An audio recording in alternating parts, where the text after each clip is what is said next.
Okay, तो शायद कोई बच्चा आया है।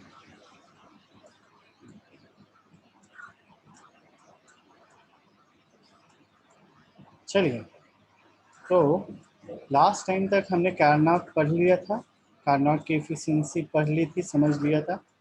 अब मोस्ट इम्पॉर्टेंट क्वेश्चन, जनरली आपसे क्वेश्चन पूछता है what is the difference between Carnot cycle and Rankine cycle. ठीक है, यहाँ से आज क्लास स्टार्ट कर रहे हैं। तो Carnot cycle has the maximum possible efficiency for the given temperature limit, but it is not suitable in steam power plants। ठीक है, मतलब क्या कह रहा है कि भाई उसकी इफिशियंसी सबसे ज़्यादा हाई होते हैं, लेकिन स्टीम पावर प्लांट में वो एप्लीकेबल नहीं है। एप्लीकेबल नहीं होने का रीज़न, तो पहला वही कंप्रेसर, दूसरा बहुत ज़्यादा मतलब वो इनका कहना है कि आइसेंट्रोपिक और एडियाबैटिक प्रोसेस जो है वो इतना मतलब फास्टली मूव करेगा, जिसकी वजह से वो मतलब ये एप्लीकेबल नहीं होता। ठीक है, तीसरा क्या है कि the reverse adiabatic expansion in the turbine, the constant temperature heat rejection in the condenser. अब देखो, कांस्टेंट टेम्परेचर हीट रिजेक्शन मतलब आपने एक स्टीम को ठंडा कर दिया। ठंडा करना मतलब क्या हुआ, उसका फेस चेंज हुआ। तो क्या वो फेस चेंज होने के बाद उसका टेम्परेचर कांस्टेंट रहेगा? It is not possible. Similarly, the reversible adiabatic compression in the compressor or pump are similar characteristic of both the Rankine and condenser। ठीक है, मतलब कारनॉट क्यों नहीं एप्लीकेबल हुआ, क्योंकि कारनॉट ने बोला heat rejection at constant temperature can not be feasible for practical applications. चलिए, तीसरा पॉइंट बोला है कि the heat addition process in the Rankine cycle is reversible and at constant pressure. Constant pressure पे हीट मतलब heat supply किया जा सकता है, but in case of Carnot it is reversible and isothermal. अब देखो क्या बोला कि कांस्टेंट प्रेशर पे हीट सप्लाई तो करना है, लेकिन at the same time isothermal process भी होगा। मतलब अगर हमने एक कंटेनर माना, कंटेनर के अंदर ऑलरेडी हमने मान लो 150 डिग्री सेल्सियस टेम्परेचर मेंटेन करके रखा। अब नीचे से हमने फर्नेस जलाया और फर्नेस से कंटिन्यूसली हीट सप्लाई कर रहे हैं। तो क्या कंटिन्यूसली हीट सप्लाई करने की वजह से उसका टेम्परेचर जो है वो रिमेंस कांस्टेंट रहेगा, मतलब टेम्परेचर बढ़ेगा नहीं?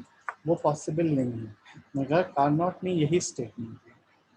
Similarly, consider two Carnot cycles of A and B having the same thermal efficiency, but since Carnot cycle efficiency is greater than that of Rankine cycle, but the Carnot cycle cannot be realized in practical because of compressor work। ठीक है, हमने पहले बता दिया था compressor work in both the cycle is very large।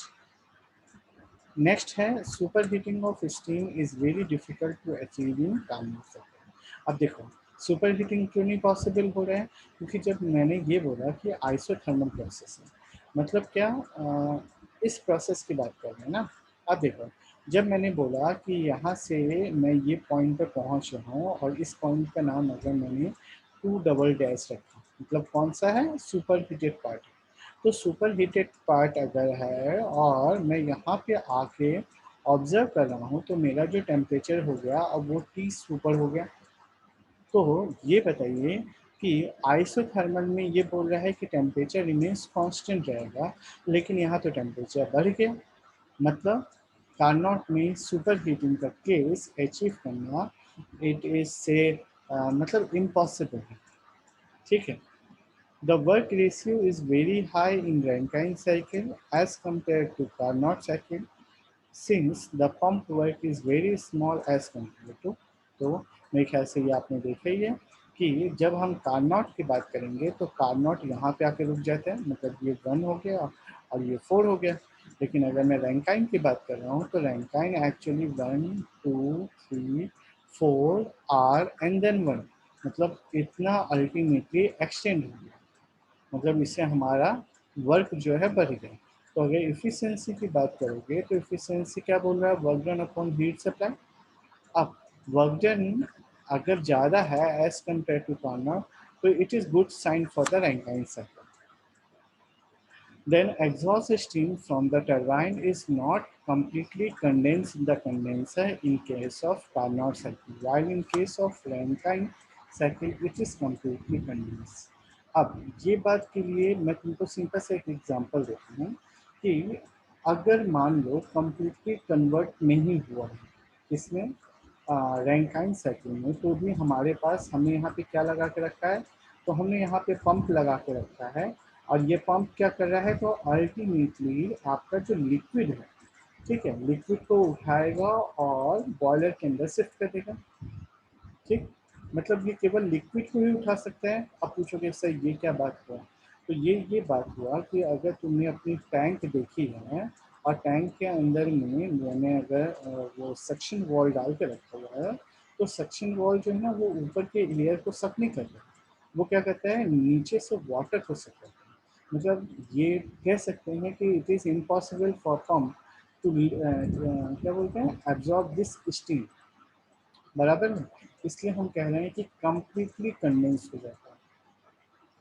Second, the compressor is used in Carnot cycle is handle mix of water and steam, while in the Rankine cycle, pump is used to handle the water.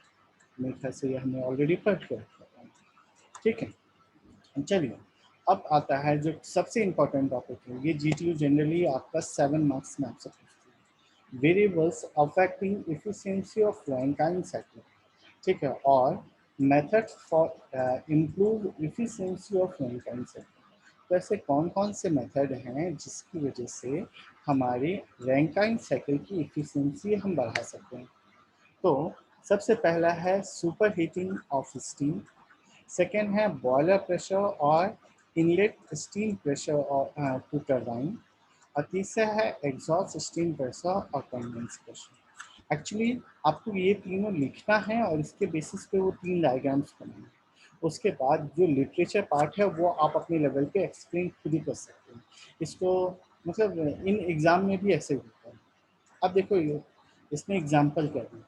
Example से इसने TH diagram से समझाया है कि अगर TH diagram में मैंने question लिया जिसमें 1A 2 3 और 4 लिया.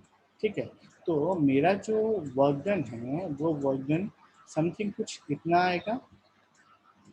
ठीक है, लेकिन अगर मैंने सप्लाई को बढ़ा दिया, मतलब क्या किया एक्चुअली, ये आपका हीट सप्लाई है QS. मैंने ये QS A से 2, एक्चुअली में A से 2 नहीं है, ये 1 से 2 है. यहाँ 1 से स्टार्ट होता है, तो 1 से 2 तक में जो हीट सप्लाई हो रहा है, अगर मैंने हीट सप्लाई को थोड़ा और बढ़ा दिया, तो ये हीट सप्लाई बढ़ने की वजह से क्या होता है, तो जो हमारा गैस वेपर है वो सुपर हीट हो जाता है. अब सुपर हीट हो जाने की वजह से, अब देखो सुपर हीट हो जाने की वजह से क्या हुआ, हमारा जो वर्क डन है वो बढ़ गया. बराबर, वर्क डन कैसे बढ़ा, तो तुम ये भी देखो दो तरीके से समझ सकते हो. पूरा का पूरा ये कैबिन वाला पार्ट ले लो कि ये पूरा कैबिन का साइज बढ़ गया. दूसरा नहीं समझ में आया तो यहाँ ये 2 से लेकर ये 3 तक टरबाइन वर्क था, अब ये 2 की जगह ये 2 डैश से 3 डैश टरबाइन वर्क हो गया, इससे भी वर्क डन बढ़ गया, ऐसा समझ लो. या अब आपका जो 3 से 4 था, ये देखो 3 से 4, अब ये क्या हो गया 3 डैश से 4 हो गया, मतलब increase the heat rejection due to super heating भी बढ़ गया. 3 बातें मैंने बोली. पहला, आप ये घर से ले लो, घर से नहीं लोगे तो ये केवल इतना ब्लॉक भी कंसिडर करोगे तो increase in work due to super heat हो गया. और दूसरा हीट रिजेक्शन प्रोसेस भी बढ़ गया. तो अल्टीमेटली स्टेटमेंट दिया गया है कि due to super heating of steam the average temperature of heat addition to the cycle increases. ठीक है, मतलब क्या हुआ, अगर मैं इसकी बात कर रहा हूँ तो ये work done upon heat supply. तो अगर हीट सप्लाई बढ़ जाएगा तो इफिशियंसी डिक्रीज हो जाएगी. ये हमारा निगेटिव पार्ट बोल रहा है.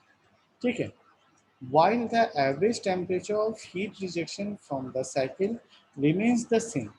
अब क्या बोला, हीट रिजेक्शन जो है वो अभी भी सेम ही बता रहा है. कैसे सेम बता रहा है, क्योंकि भाई नहीं वो बढ़ेगा. ठीक है, चलो आगे देखते हैं. So there should be an increase the thermal efficiency as compared to using dry or saturated steam. ठीक, तो इस चीज़ को आप ऐसे समझो कि जब मैं इफ़िशियंसी की बात कर रहा हूँ तो इफ़िशियंसी के टर्म्स में पहले तो वर्क डन बढ़ गया। अच्छा, वर्क डन बढ़ गया इसलिए मेरी इफ़िशियंसी बढ़ जाएगी। अब दूसरा स्टेटमेंट दिया है कि वर्क डन बढ़ने की वजह से मेरा स्टीम सप्लाई भी बढ़ा। ठीक है, अब स्टीम सप्लाई जब बढ़ रहा है तो तुम यहाँ पे एक चीज़ देखो, वर्क डन क्या होता है, तो वर्क डन होता है heat supply minus heat rejection. ठीक है, अपॉन हीट सप्लाई। तो अगर इस पार्ट को मैं और इक्वेशन को एलोबरेट करूँ तो यह आएगा 1 minus heat rejection upon heat supply. तो इसने बोला कि अगर हीट सप्लाई बढ़ा तो इसी तरीके से हीट रिजेक्शन भी बढ़ा। तो हीट सप्लाई और हीट रिजेक्शन ये दोनों बढ़ने से एक्चुअली उसके इफ़िशियंसी पे मतलब in terms of this one कोई इफेक्ट नहीं पड़ा। इफेक्ट कहाँ से पड़ा, तो इस वर्क डन से पड़ा। इसलिए हम बोल सकते हैं that means we are concluded that कि द इंक्रीज ऑफ मतलब अगर हम टेम्परेचर बढ़ाएं जिससे वो सुपर हीट होगा तो सुपर हीट होने की वजह से हमारी थर्मल एफिशिएंसी बढ़ जाएगी। ओके, चलिए दूसरा पार्ट है increase effect of increase in boiler pressure. अब बॉयलर प्रेशर क्या होता है, तो ये समझो हमारा जो पॉइंट था मतलब उस डायग्राम को याद करोगे तो अब आपको याद होगा ये है 1, ये है 2, यहाँ पे है 3 और यहाँ पे है 4। बराबर है। इस जगह पे टरबाइन वर्क करता है, इस जगह पे बॉयलर वर्क करता है, इस जगह पे कंडेंसर वर्क करता है और इस जगह पे पंप वर्क करता है। याद आ गया। मतलब 1 से 2 के टाइम पे अगर मैं बॉयलर का प्रेशर इंक्रीज करूँ तो 1 से 2 कहाँ है, ये 1 है और ये 2 है। जब देखो अगर 1 से 2 का प्रेशर पहले नॉर्मल था, अब मैंने ये प्रेशर को इंक्रीज किया मतलब 1 डैश से ए डैश तक गया और ए डैश से 2 डैश तक गया। तो इसकी वजह से क्या होगा, तो प्रेशर इंक्रीज करने की वजह से आपका जो एरिया था अगेन बढ़ गया। बराबर। अच्छा, एरिया बढ़ने की वजह से एक और चीज़ हुआ कि सेम हीट सप्लाई पे भी जो हमारा स्टीम था वो सुपर हीट हो गया। ठीक है, नहीं, यहाँ पे ये देखो प्रेशर बढ़ा। अब प्रेशर बढ़ने के बाद मैंने इसको सुपर हीट किया, तो सुपर हीट करने के लिए मेरे को सेम टेम्परेचर था। ये देखो टेम्परेचर सेम लग रहा है लेकिन एट द सेम टाइम हमारा जो है वो एरिया इतना घट गया, ये डिक्रीज हो गया। ये देखो लिखा हुआ है decrease in heat supply. Okay, क्योंकि हीट सप्लाई वाला जो पार्ट था वो यहाँ से यहाँ तक को जो जा रहा था वो अल्टीमेटली यहाँ से यहाँ तक में ही काम हो गया। ठीक है, और डिक्रीज इन हीट रिजेक्शन भी हुआ क्योंकि जितना यहाँ पे आ रहा था अब वो अपना काम वापस इतने में चालू कर दिया। मतलब क्या हुआ, increase in work due to high pressure और डिक्रीज इन वर्क। अब देखो, अब जब दोनों को कंपेयर करोगे मतलब मैथमेटिकली जब दोनों को कंपेयर करोगे तो इंक्रीज इन वर्क ज़्यादा था। मतलब अगर मैंने ये 4 माना तो ये समथिंग 3 के अराउंड होगा। ठीक, अब कैलकुलेशन क्या बोल रहा है, कैलकुलेशन बोल रहा है कि Rankine cycle 1 2 3 4 and 1 and 1 dash 2 dash 3 dash 4 and 1 dash have the same maximum temperature। मतलब दोनों में हमें टेम्परेचर को सेम रखना पड़ा but different maximum pressure P1 and P1 dash respectively as shown in figure। The condensed pressure P2 is same in both the cases। So it is obvious from the figure that due to increase in maximum pressure from pressure P1 to P1 dash, the net work increases by an area shown by the hatching line and decreases by the work done are approximately same, but due to heat rejection in the condense, decrease in the area since the heat rejection is decreases in case of increased boiler pressure, so the Rankine cycle efficiency increases with maximum possible pressure of the cycle। मतलब समझ में आया कि अगर तुम ये देखोगे कि ये एरिया और ये एरिया जो है वो लगभग लगभग सेम बता रहा है, लेकिन एट द सेम टाइम आपका डिक्रीज इन हीट रिजेक्शन हो रहा है, सो अल्टीमेटली इफिशियंसी जो है आपका बढ़ गया। ठीक है, चलिए नेक्स्ट है effect of condenser pressure. Condenser pressure मतलब क्या हुआ, पहले आपका 3 से 4 चल रहा था, तो मैंने इसको समथिंग ले लो कि डिग्री सेल्सियस। अब हमने क्या किया, कंडेंसर प्रेशर को कम कर दिया, तो वो जो आया वो अब आया टी डैश पे। तो अल्टीमेटली ये देखो, यहाँ पे जो हमारा ये प्रोसेस था उसकी वजह से क्या हुआ, इंक्रीज इन वर्क डन आया, मतलब वर्क में मतलब इफेक्ट ज़्यादा हो गया, वर्क डन ज़्यादा मिला अल्टीमेटली। और अगर वर्क डन ज़्यादा मिलेगा तो इफिशियंसी भी इंक्रीज करेगी। Means two Rankine cycle 1, 2, 3, 4, 1 at condensed pressure P4 and cycle 1 dash 2, 3 dash 4 dash 1 dash with reduced condensed pressure P4 dash have the same boiler pressure and temperature.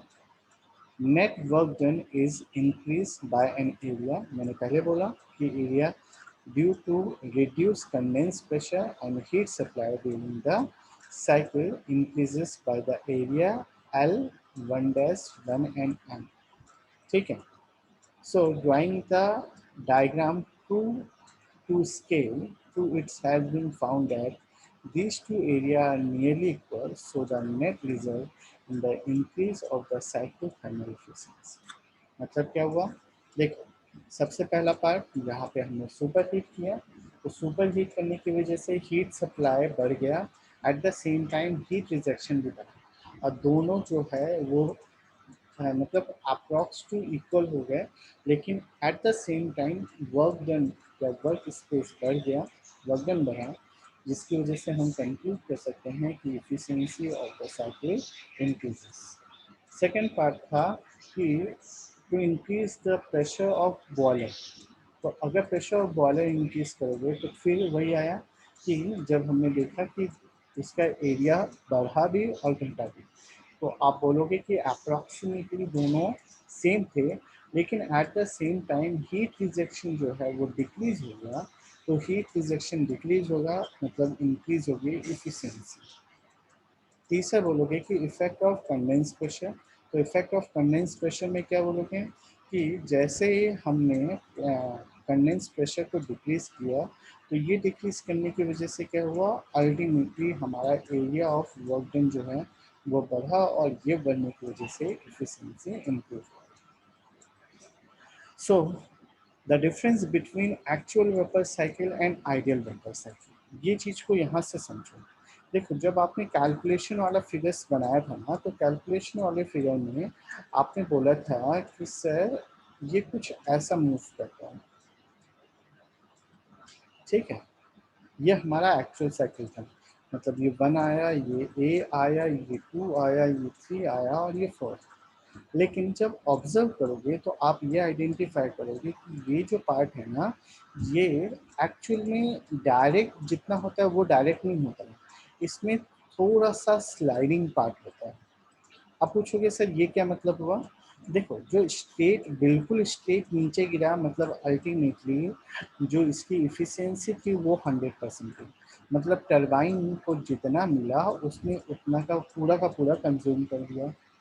लेकिन क्या turbine की efficiency 100% थी, तो बोला गया नहीं, टरबाइन की एफिशिएंसी जो है वो अराउंड 80 और 90% होती है। तो ये जो डिफरेंस होता है वो हमें आइडेंटिफाई करना पड़ता है। तो ये आइडेंटिफाई करते वक्त आपको एक क्वेश्चन में आएगा, मतलब न्यूमेरिकल में आप करोगे कि एफिशिएंसी ऑफ टरबाइन क्या होता है, तो हमारा केस क्या बनता है, एक्चुअल अपॉन आइडियल।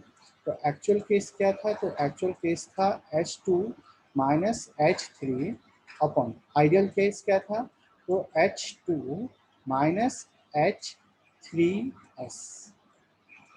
ठीक है, ये आया टरबाइन एफिशिएंसी। देखो turbine efficiency actual upon ideal, तो एक्चुअल क्या हुआ H2 minus H3 upon ideal क्या आया, तो H2 माइनस H3S। ठीक है, यहाँ पे कभी कभार आपके क्वेश्चन में आता है कि वो एफिशिएंसी बोल देता है, efficiency of turbine is this one, तो एफिशिएंसी ऑफ टरबाइन दे दिया, मतलब टी H2S3 या H3S में कुछ ना कुछ मिसिंग होगा जो आपको फाइंड आउट करना है। और अल्टीमेटली अगर आपने टरबाइन एफिशिएंसी निकाल लिया, मतलब आप उससे लॉसेस भी फाइंड आउट कर सकते हैं। मतलब ये जो है अल्टीमेटली आपका लॉसेस भी बताता है। ठीक है, आप पूछोगे कैसे, तो ये बोलोगे कि सर 25 से 86 है, मतलब 100 से जो माइनस कर देंगे वो अल्टीमेटली वो उसका लॉस हो जाएगा। ठीक है, अब दूसरा आता है पंप लॉस। पंप लॉस भी सेम है। हमने क्या बोला, ये जो प्रोसेस है वो एक्चुअली यहाँ तक आता है, मतलब जो आइडियल केस है वो यहाँ पे आया। तो जब हम ये पंप को बिल्कुल स्ट्रेट खींचते हैं, तो जो स्ट्रेट खींचे ये तो हमारा आइडियल केस है 100% का, लेकिन एक्चुअली क्या होता है तो वो 1 तक आता है, मतलब 4 से 1 तक का जो है वो एक्चुअल केस है। तो एक्चुअल केस और आइडियल केस में अगेन इफिशिएंसी ऑफ पंप का आ जाएगा फॉर्मूला। एक्चुअल केस क्या हुआ, तो H1 माइनस, सॉरी, हाँ H1 माइनस H4, और आइडियल केस क्या हुआ भाई, तो H1 dash minus H1 dash minus H4। ठीक है, यह मेरे मिस्टेक क्या नहीं है, मिस्टेक ये है कि ये एक्चुअल केस है और ये आइडियल केस है, ये याद रखना ना। ठीक है, तो ये हो गया एक्चुअल, सॉरी, यहाँ पे एक करेक्शन है। करेक्शन ये है कि जब आप पंप वर्क लोगे तो पंप वर्क में ideal case upon actual case, मैंने जो बोला था वो बराबर हो जाता है। ठीक है, तो एफिशिएंसी क्या होता है, ये होता है ideal case upon actual case होगा। ये पंप का केस उल्टा चलता है, इसलिए ये बात याद रखना।